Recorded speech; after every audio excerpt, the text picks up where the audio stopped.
O Evangelho segundo Marcos, capítulo 8. Naqueles dias, havendo muito grande multidão e não tendo o que comer, Jesus chamou a si os seus discípulos e disse-lhes: Tenho compaixão da multidão, porque há já 3 dias que estão comigo e não têm que comer. E se os deixar ir em jejum para suas casas, desfalecerão no caminho, porque alguns deles vieram de longe. E os seus discípulos responderam-lhe: De onde poderá alguém satisfazê-lo de pão aqui no deserto? E perguntou-lhes: Quantos pães tendes? E disseram-lhe: 7. E ordenou à multidão que se assentasse no chão. E tomando os 7 pães, e tendo dado graças, partiu-os e deu-os aos seus discípulos para que os pusesse diante deles. E puseram-nos diante da multidão. Tinham também uns poucos de peixinhos, e tendo dado graças, ordenou que também lhes pusessem diante.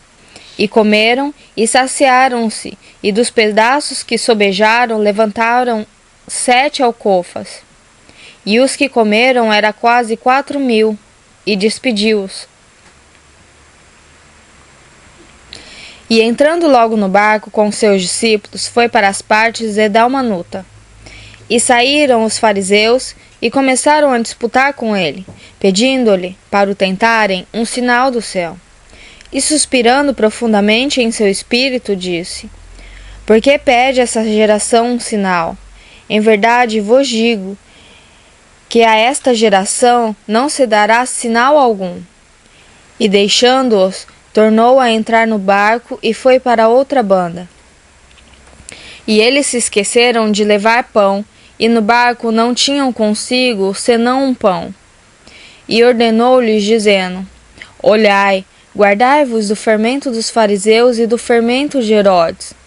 E arrazoavam entre si, dizendo: É porque não temos pão.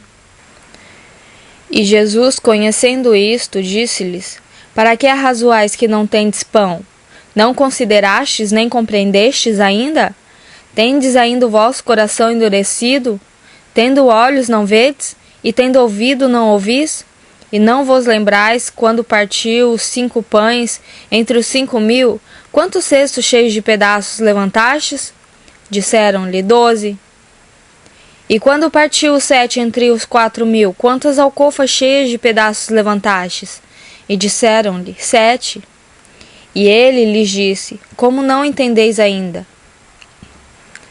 E chegou a Betsaida, e trouxeram-lhe um cego, e rogaram-lhe que lhe tocasse. E tomando o cego pela mão, levou-o para fora da aldeia. E cuspindo-lhe nos olhos e impondo-lhe as mãos, perguntou-lhe se via alguma coisa. E levantando ele os olhos, disse: Vejo os homens, pois os vejo como árvores que andam. Depois tornou a pôr-lhe as mãos nos olhos, e ele, olhando firmemente, ficou restabelecido, e já via ao longe e distintamente a todos. E mandou-o para sua casa, dizendo: Não entres na aldeia. E saiu Jesus e os seus discípulos para as aldeias de Cesareia de Filipe. E no caminho perguntou aos seus discípulos, dizendo: Quem dizem os homens que eu sou? E eles responderam: João Batista, e outros Elias, mas outros um dos profetas. E ele lhes disse: Mas vós, quem dizeis que eu sou? E respondendo Pedro, lhe disse: Tu és o Cristo. E admoestou-os para que a ninguém dissessem aquilo dele. E começou a ensinar-lhes que importava que o Filho do Homem padecesse muito, e fosse rejeitado pelos anciãos e príncipes dos sacerdotes e pelos escribas, e que fosse morto, mas que depois de 3 dias ressuscitaria.